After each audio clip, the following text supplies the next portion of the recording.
Hey everyone, and welcome to your personalized deep dive all about sustainable living. It's so cool that you're interested in this, like how making eco-friendly choices can make you healthier and happier too. Something I think we're all starting to realize more and more these days. Instantly, more people are starting to make that connection. Like, for example, did you know that how we produce our food, so just food production basically, it accounts for something like 25% of global greenhouse gases? Yeah, it's a huge amount. It's crazy, right? Yeah. So today we're going to unpack how the little everyday things we do can make a huge positive impact. Create a healthier world for everyone, including you. It's true. People are realizing that it's not just about, trendy reusable bags or whatever, but like a real shift in how we actually live. Yeah, for sure. Okay, so before we get into the how-tos, I'm curious.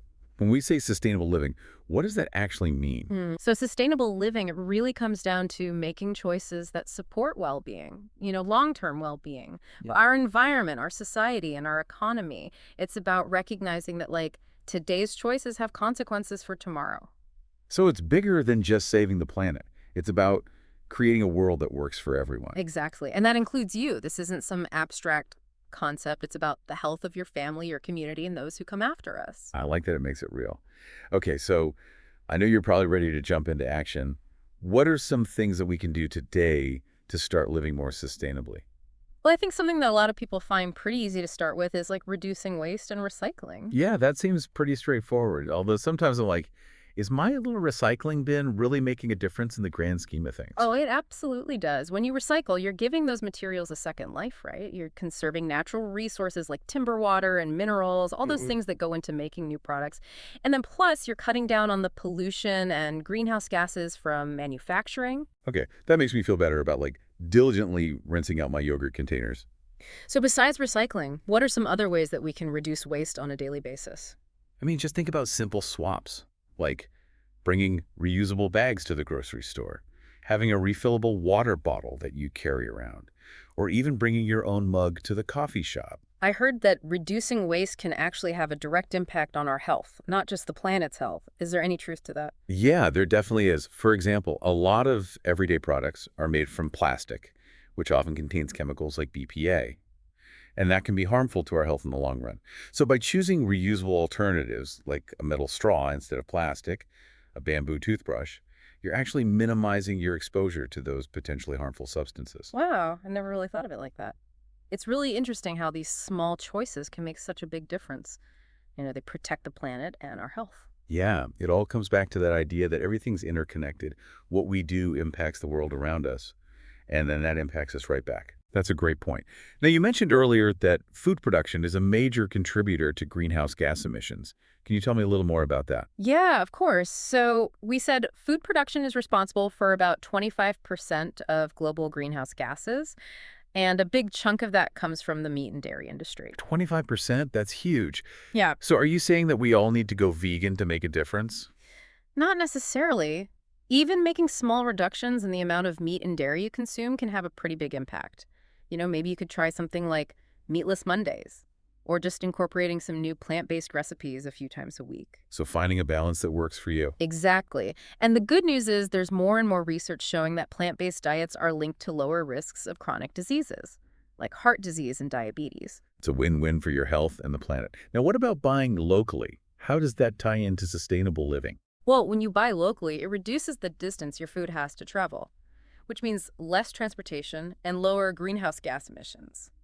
And plus, you're supporting local farmers, which helps to strengthen your community. And let's be honest, local produce is usually fresher and more flavorful. For sure. Okay, so we've talked about reducing waste and making conscious food choices. What else can we do to live more sustainably? Well, another big one is reducing our energy consumption. Yeah, I know we always hear about turning off the lights and unplugging electronics, but is there more to it than just saving money on our electric bill? Oh, for sure. Switching to energy-efficient light bulbs and appliances is a great start. But it's also about being mindful of how much energy we use in general. Like, do we really need to drive to the store that's just a couple blocks away? Could we walk or bike instead? I guess it's not just our homes, it's like transportation too. Does that tie back into the health benefits we talked about earlier? It does. For example, when we reduce our reliance on gas heating, we often improve the air quality inside our homes, and that can lead to better respiratory health. Wow, I've never thought about that connection before. It's really incredible how these small actions can have such far-reaching consequences. I'm realizing that sustainable living is about so much more than just recycling and turning off the lights. It really is. It's about like a fundamental shift in how we think about our choices and their impact on the world around us, and how that in turn affects us personally. It's a whole new way of looking at the world. Exactly. And it's a way of living that can benefit the planet and ourselves. Now, I'm particularly intrigued by the idea that sustainable living can improve mental well-being. I've always felt so much more grounded and peaceful after spending time in nature. But I wonder if there's more to it than just a feeling. There's actually a growing body of research that shows that spending time in nature can have a really profound impact on our mental health. It can lower stress levels, improve our mood, and even boost creativity. So it's not just me. How does that relate to sustainable living, though? Well, when we embrace sustainable practices, we often find ourselves more connected to nature, whether it's through gardening or choosing to walk or bike instead of driving, or even just being more aware of the natural world around us. All of those things nurture our connection to nature, which in turn benefits our mental well-being. That makes sense. It's like we're tapping into something primal, something deeply rooted in our human nature. Exactly. Humans evolved in nature, and when we deprive ourselves of that connection, it can take a toll on our mental and emotional health. So even something as simple as taking a walk in the park or tending a small garden, that can be considered a sustainable action with direct benefits for our mental health. Absolutely. And it goes even deeper than that. Even just caring for plants, whether it's through gardening or just having house plants, that can have a calming effect. This is so fascinating. I'm starting to see how sustainable living is about so much more than just reducing our impact on the environment. It's about nurturing our connection to nature and getting those mental and emotional benefits. Exactly. It's a holistic approach to well-being. It benefits us and the planet. Another thing that I find really interesting is this idea that sustainable living can reduce our exposure to toxins. Can you talk about that a bit more? Sure. So many conventional products, from cleaning supplies to personal care items, contain chemicals that can be harmful to our health over time. What kinds of products and risks are we talking about? Well, think about things like conventional cleaning products, certain plastics, even some personal care products. They often contain chemicals that can disrupt hormone function, irritate the skin, or even contribute to respiratory problems. So by choosing eco-friendly alternatives, we can reduce our exposure to those harmful chemicals. Exactly. By opting for things like natural cleaning products, organic personal care items, and products made from sustainable and non-toxic materials, you're creating a healthier environment for yourself and your family. That's really empowering. It's like taking control of our own health and well-being. Yeah, it's about understanding that our choices have a direct impact on our health and the health of the planet. We've talked a lot about reducing waste, making conscious food choices, conserving energy, reducing our exposure to toxins. But there's another crucial aspect of sustainable living that I think we need to address: air and water quality. Absolutely. Those are the very building blocks of life, right? Yeah. Protecting those resources is paramount. So I know that pollution is a major problem, but I'm curious about how sustainable living practices can actually help improve air and water quality. Well, it really comes down to reducing our reliance on fossil fuels. Things like driving less, using public transportation, carpooling, choosing to walk or bike whenever possible all make a difference. And on a larger scale, supporting and advocating for renewable energy sources like solar and wind power is really important. So by making those small changes in our routines and supporting cleaner energy sources, we're contributing to better air quality for everyone. Exactly. And when it comes to water sustainable practices like using less water at home, using eco-friendly cleaning products that don't pollute waterways, and supporting businesses that prioritize water conservation, all of those things help to protect our water sources. It's incredible how these individual actions can have such a big impact. They benefit us, our communities, and entire ecosystems. Yeah, it really highlights the power of collective action. When we all do our part, we can create a healthier, more sustainable world for everyone. This has made me realize that sustainable living is about so much more than just recycling and using reusable bags. It's about a fundamental shift in how we think about our choices and the impact they have. Absolutely. It's about recognizing that we're part of a larger ecosystem and our actions have consequences, both positive and negative. And the really amazing thing is when we make choices that benefit the planet, we often benefit ourselves as well. It's a beautiful cycle of reciprocity. Okay, so before we move on, I'm curious, what about the legacy we're leaving for future generations? That's a great question, and it's definitely something to think about. It's true, thinking about future generations really makes you think about your choices. Yeah, there's a lot to think about. Before we dive too deep into the future, though, I want to circle back to something we mentioned earlier, that idea of interconnectedness. It seems like sustainable living is becoming more and more tied to social justice issues. Yeah, that's a great observation. We're realizing that environmental problems don't affect everyone equally. Climate change, pollution, access to clean water, and healthy food. These things often hit low-income communities and communities of color the hardest. It makes sense that communities that have fewer resources would have a harder time adapting. Exactly. So sustainable living isn't just about protecting the planet as a whole. It's about creating a more just and equitable world for everyone. It's about making sure that everyone has access to a healthy environment regardless of their background or income level. So it really broadens the whole scope of what sustainable living means. It highlights how interconnected these issues are. We can't solve environmental problems without considering social justice and vice versa. They're two sides of the same coin. I like that. It's about recognizing that we're all in this together, Yeah. and we need to work together to create a better future for everyone. Absolutely. And that collective effort can take many forms. It can be as simple as supporting businesses that prioritize both sustainability and fair labor practices, or as involved as advocating for policies that promote environmental justice. So it's about using our voices and our choices to make a difference. Exactly. Can you give me some real-world examples of how this plays out? Sure. Think about urban gardening initiatives that bring fresh, healthy food to food deserts in low-income neighborhoods, or community-owned renewable energy projects that create jobs and reduce energy costs for people who need it most. These are examples of sustainable solutions that address social inequalities at the same time. Those are really cool examples. They show how sustainability can have a positive impact on multiple levels.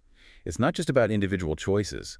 It's about changing systems to make them more equitable and sustainable. Right. It's about moving away from that me mentality and embracing a we mentality, recognizing that our well-being is tied to the well-being of others and the planet as a whole.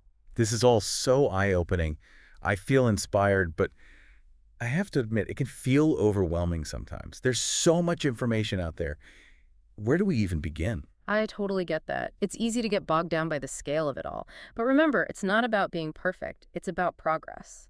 Just start with small, achievable steps that feel right for you. Do you have any suggestions for where to start?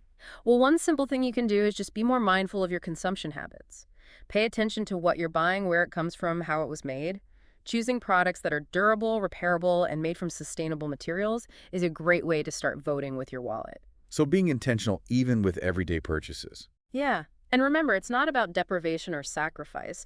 It's about finding joy and simplicity in quality over quantity, in experiences over material possessions. I like that reframing. It's about creating a life that's both sustainable and joyful. Exactly. It's about recognizing that sustainability isn't a burden.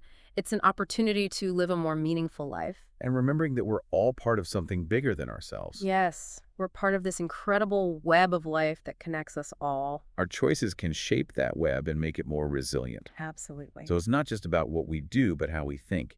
It's about shifting our mindset from individual gain to collective well-being. You got it. Sustainable living is about embracing a worldview that recognizes our interconnectedness and our shared responsibility to care for each other and the planet. This conversation has really opened my eyes to what sustainable living really means. From personal well-being to social justice to the future of our planet, it's so much more than just a few eco-friendly habits. It's about fundamentally changing how we relate to ourselves, our communities, and the natural world. It's about redefining what it means to live a good life in a way that benefits everyone. Now, before we move on to the last part of our deep dive, I want to leave you with something to think about. We've talked a lot about the practical side of sustainable living, but I think there's a deeper layer to it. I'm listening. It's about cultivating gratitude for nature and recognizing that we're not separate from it, but a part of it. That's a beautiful way to put it. It's about shifting from dominion over nature to reverence and respect. It's about recognizing that our well-being is totally dependent on the well-being of the planet. And that's a really powerful realization.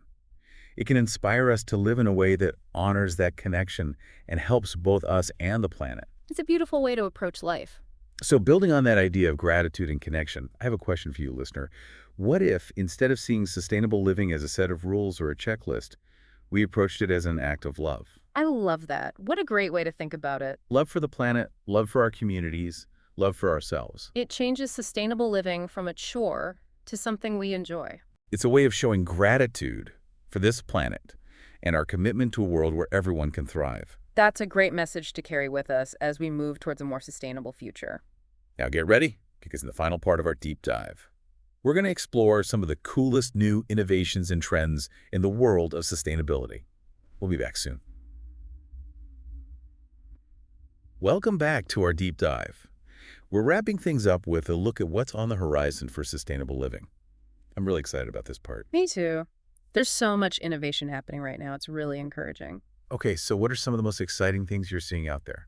Well, renewable energy is definitely a bright spot. Solar and wind power are becoming more affordable and accessible, and we're seeing a huge surge of investment in these technologies. I've definitely been hearing about that. It seems like a lot of people are interested in switching to solar, but things like the cost and how complicated it is to install can be a big barrier. Yeah, those are definitely valid concerns. But the good news is the technology is getting better all the time, the cost is coming down, and there are more incentives and programs out there to help people make the switch. We're also seeing cool new innovations like solar roof tiles and small wind turbines that can power individual homes, so it's not just about massive solar farms or wind farms anymore. Solar roof tiles, that sounds pretty futuristic. What else is catching your eye in the world of sustainability? Another trend that's really gaining momentum is the circular economy. I've heard that term before, but I'm not sure I totally get it. So imagine a system where that plastic bottle you recycle gets turned into fabric for a new shirt, and then when that shirt wears out, it gets recycled again to create something else. That's the circular economy. It's a closed-loop system where resources are constantly being reused, repaired, and recycled. So it's about moving away from that take, make, dispose model we're so used to. Exactly. And it's leading to some amazing innovations. Companies are creating biodegradable materials and finding creative ways to turn what we used to think of as waste into new products. Like what kind of products? We're seeing building materials, clothing, even furniture made from recycled plastics. Some companies are making packaging from mushrooms or seaweed that can completely decompose. That's incredible. So the circular economy isn't just about reducing waste. It's also about creating opportunities for innovation and economic growth. Right. It's a win-win for the planet and the economy. This is all so inspiring. It feels like we're at a real turning point in how we relate to the planet. But I have to admit, it can be tough to stay optimistic when we hear so much about climate change and environmental destruction. I understand that the challenges can definitely feel overwhelming, but it's important to remember that we can make a difference. Our actions, both individually and collectively, really do matter. Sometimes it feels like my individual choices are just a drop in the bucket. I know what you mean, but remember that ripple effect we talked about? When millions of people start making conscious choices, it creates a massive wave of change. That's a good point. It's easy to get discouraged when we focus on the size of the problem. But when we shift our focus to the positive impact we can have, it's empowering. It's also important to celebrate the progress that's being made. There are so many amazing people and organizations out there working hard to create a more sustainable future, and their efforts are making a real difference. So how can our listeners stay up to date on all the good things that are happening? There are so many resources available, websites, podcasts, books, documentaries. There's really no shortage of information out there for people who want to learn more and get involved. And of course, there are tons of ways to take action, whether it's reducing your own carbon footprint, supporting sustainable businesses, or advocating for policy changes. Yeah, it's all about finding what speaks to you and taking action in a way that feels authentic and meaningful. So there's no one right way to do it. Exactly, and it's an ongoing journey, not a destination. It's about constantly learning, growing, and adapting. There's always more to learn and new ways to contribute to a better future. That's what makes it so exciting. It's a lifelong journey of learning and positive change. I couldn't agree more. Well, dear listener, we've reached the end of our deep dive into sustainable living. I hope you're feeling informed, inspired, and ready to make a difference. Remember, every choice matters. Every action you take creates ripples that contribute to a more sustainable and just world. So go out there, embrace your power to make a change, and join us in creating a better future. Thanks for joining us on the Deep Dive. We'll catch you next time.